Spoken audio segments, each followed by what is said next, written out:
ఎక్కువ మార్కులు పొంది మోడీ అంటే మోడీ వారసుడిగా ఆయన ఫ్యూచర్ ప్రైమ్ మినిస్టర్గా మోడీ వారసుడిగా ప్రధానమంత్రి స్వీకరించే అవకాశం ఆయనకే ఎక్కువ ఉంటుందండి అమిత్ షాకి. ఎంజీరావు గారు, మోదీ చాలా సమర్థవంతంగా రాహుల్ గాంధీని కంట్రోల్లో పెట్టారు. రాహుల్ గాంధీ చేసే విమర్శల్ని సమర్థవంతంగా తిప్పికొట్టారు. చాలా సమర్థవంతంగా 2014 నుంచి ఇప్పటి వరకు కూడా కాంగ్రెస్ పార్టీని ఎదుర్కొంటూ వస్తూ ఉన్నారు. ఒకవేళ అమిత్ షా పీఎం అయితే రాహుల్ని ఎదుర్కోగలుగుతారా? సమర్థవంతంగా 2029లో మళ్ళీ బీజేపీని అధికారంలోకి తీసుకురాగలుగుతారా?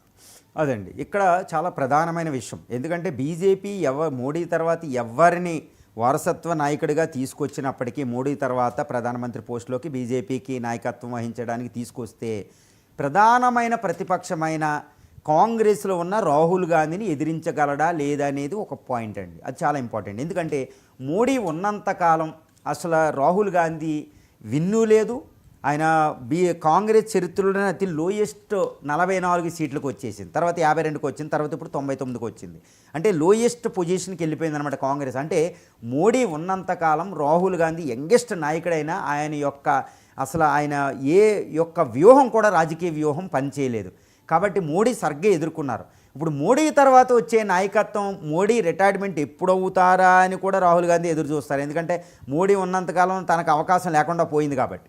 ఇప్పుడు మోడీ తర్వాత వచ్చే నాయకుడు రాహుల్ గాంధీని ఎదుర్కోగలడా అనేది చాలా ఇంపార్టెంట్. ఎందుకంటే రాహుల్ ఇప్పుడు 50స్లోనే ఉన్నాడు, చాలా తక్కువ వయసు, ఒక యువకుడనే చెప్పాలి. రాజకీయంగా చెప్పాలంటే 50 సంవత్సరాలు అంటే యువకుడే.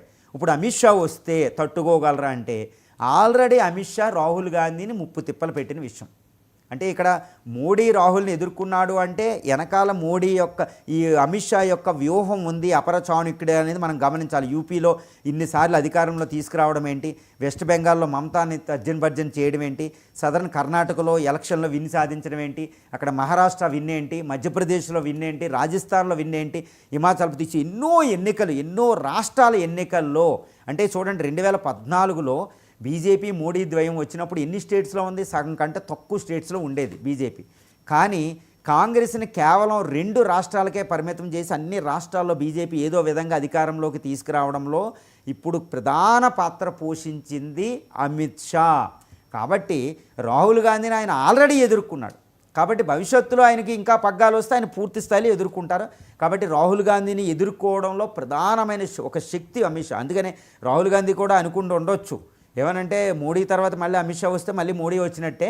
ఎందుకంటే మోడీ పూర్తి యొక్క సహకారం అక్కడ అమిత్ షాకు ఉంటుంది. ఫర్ ఎగ్జాంపుల్ 2029 లోక్సభ ఎన్నికలు వచ్చినాయి అనుకోండి. ఇప్పుడు మోడీ రిటైర్మెంట్ ప్రకటించిన మోడీ ప్రజాదరణ అనుకూలంగా మోడీ దేశవ్యాప్తంగా పర్యటన చేస్తేనే బీజేపీ అధికారంలోకి వస్తుంది. అమిత్ షా తిరిగినంత మాత్రం రాదు. కాబట్టి మళ్ళీ మోడీ వెనకాల ఉంటారు, అమిత్ షా వెనకాల. ఎందుకంటే మోడీ అంగీకారయోగ్యమైన నాయకుడు, ఆయన వారసుడిగా వస్తే మోడీ సహకరిస్తారు. కాబట్టి అమిత్ షాకి ఈయన వరాలు ఉంటాయి కాబట్టి, ఈయన బ్లెస్సింగ్స్ ఉంటుంది కాబట్టి రాహుల్ గాంధీని ఈజీగా అక్కడ అమిత్ షా ఎదుర్కొనే అవకాశాలు మనకు పుష్కలంగా ఉన్నాయి. మీరు చెప్తున్నట్టుగా ఎంజీరావు గారు, రాహుల్ గాంధీ